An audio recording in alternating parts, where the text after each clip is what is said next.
So average UK house prices have risen for the third month in a row. On an annual basis, house prices were 1.6% higher than a year ago, slowing from 2.1% in February. But what does this all actually mean for you and your finances? Joining us is our very own economics and business editor, Liam Halligan, as well as the independent North London estate agency owner, Jeremy Leaf. Good morning, Morning to you both. To you both.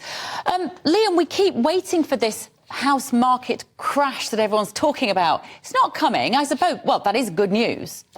Well, it depends. If you're a house owner, of course, it's good news. If you're somebody trying to get on the housing ladder or your kids trying to buy a house, it's so difficult these days. A lot of people are actually waiting for a house price crash. It is the third rise in a row. House prices are now 1.6% higher than they were in March 2022. The average house is £287,880 compared to £285,660 in February. And I think what's going on here is that the housing market is being kept buoyant by the fundamental undersupply of houses in this country, which I've talked and written about a lot over the years. But also what's happening, even though the Bank of England is raising interest rates, and there may be another increase to come. They're currently at 4.25%, of course. We've had 11 rises in a row. Mortgage rates are actually coming down. Yeah. During the mini-budget, all the aftermath, the market turmoil, mortgage rates, the average mortgage rate on a 2-year fix was up above 6%. Because the money markets have calmed down, because there's a bit more political stability, because international investors aren't questioning the UK's solvency going forward, an average 2-year fix is down below 5% from above 6%. That's happened in recent months. It's quite hard to get your head around. And because people think that the Bank of England will stop raising interest rates soon, and interest rates may even come down, we had an MPC member last night talking about that, one of the economists from the Bank of England saying that she thinks interest rates may start coming down quicker than we think. So the long end of the curve, if you like, to use economist jargon, where the mortgage suppliers buy the money to then lend us the money's a bit cheaper. And that lower mortgage cost compared to where people thought it would be a few months ago, that's keeping house prices buoyant. Let's bring Jeremy Leaf into conversation. Jeremy, you've been an estate agent more than 30 years. You're a very thriving business, particularly in North London. I keep reading house prices going down, and then we get the official figures saying they're not, they're going up. What's going on here? We get this all the time. Right. You see the journalists often pick up on the negative side of the story, whereas we're at the sharp end. We're on the high street. We're seeing buyers and sellers making decisions based on the figures that Liam's talking about. And actually, the mood out there is much more confident than it was maybe 3 months ago. I mean, after the mini-budget, it felt like someone had pulled the phones out. It was just awful. Really? Yeah. And will the fact that mortgage rates coming down, if they're about to start, that's going to have an even... I don't think people really look at it on a day-to-day basis. They look at it on a longer-term basis. It's all about confidence, how you feel about it. And there's always people who want to move. And all that crazy activity a year or so ago when people actually couldn't buy, there were 5 or 6 or more people competing for the same properties. Those people that need to move hasn't gone away. So they're slowly coming back out there, tempted by, as Liam says, the lower rates. Are you getting first-time buyers, or can they still not afford it? Yeah, starting to come out. Actually, the key, we want to see people not renting as long as they are and being tempted to come and buy, which would release properties for renting and keep rents in check. I was chatting to the mortgage broker yesterday, actually, funnily enough. As you know, we've talked about my mortgage is up for renewal, so I've been looking at what my options are. It's very difficult in this position at the moment because mine literally quadrupled overnight. Yeah. The mortgage advisor I was chatting to yesterday, he said he's hearing that people are still meeting their mortgage repayments. They're still looking to get either remortgage or buy a new house. What they are doing is not spending as much money elsewhere in their life because they say the mortgage is the one thing that they can't afford to default on. So they won't eat out, they won't go on holidays, they won't buy a new car. That's the effect of all this, isn't it, as well on the economy? Yeah, for a lot of households, mortgage or rent is obviously the biggest chunk of your income. For many young people, it's half their income just goes, half their post-tax income, bang, even more. Yeah. It's just gone. And of course, that's going to affect their ability as consumers more generally.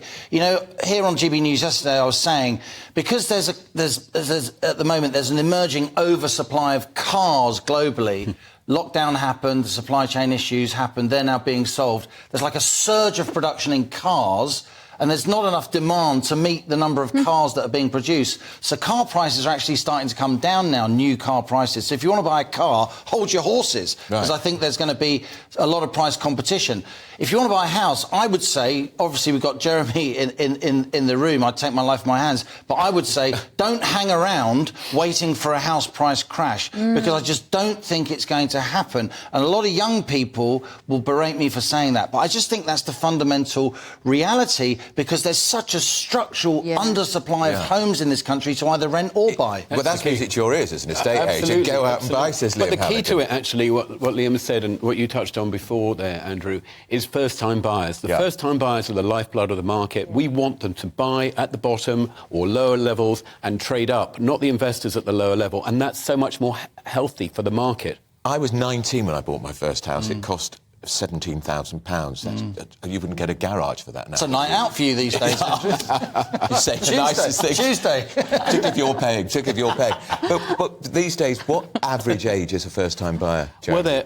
Well, they're usually over 30, unless Amazing, they've got the help with Bank of Mum and Dad. Otherwise, they're stuck. Is Bank of Mum and Dad really important here? Absolutely. Massive. It's paramount. One of Can't the move best without things, it, most people. of course, is that there's no stamp duty if you're a first-time buyer. Well, up to certain limits. Some stamp duty, some first-time buyers can afford a lot. But stamp duty, of course, is a factor. But When does it kick in? What level? It's more about raising the deposits, actually. Yeah. That's what we hear all the time. It's raising deposits. And unfortunately, it had this Help to Buy scheme, which was more about help to sell for the builders. If they could replace it with something which was more helping the buyers, the first-time buyers, and really aimed at that, because they are so paramount for the market, and we get them off renting, which will release properties, for renting, which would keep the deposits saving in check. And they're making it very difficult for people to rent homes, Liam, landlords, because landlords have been demonised, and yet most landlords own one property. Yeah, I mean, there are obviously institutional... They're not all Peter Rackman, are they? There are obviously institutional landlords who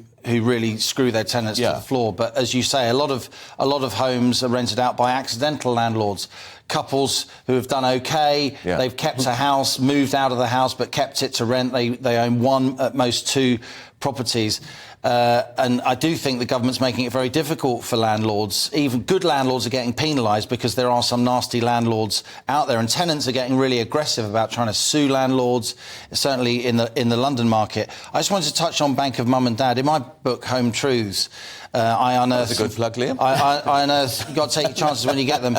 I unearthed some figures that the Bank of Mum and Dad, and these were from 2018, the Bank of Mum and Dad was involved in over half of first-time buyer house purchases, and in London and the South East, it's 2/3. And that touches on something really important. When you bought your first house, Andrew, you were a first-generation homeowner. I was a first-generation homeowner. It's absolutely massive piece of social mobility that people like you and I, from the backgrounds we're from, brought up in a council house, could buy our own homes.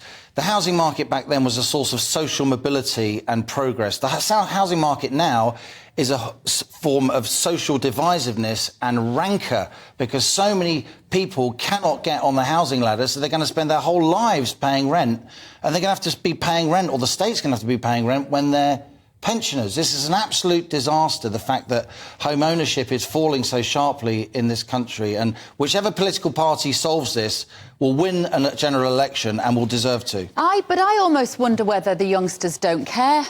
I know that seems like a radical thing to do, but as the mother of a teenage boy, there is a whole generation of those youngsters.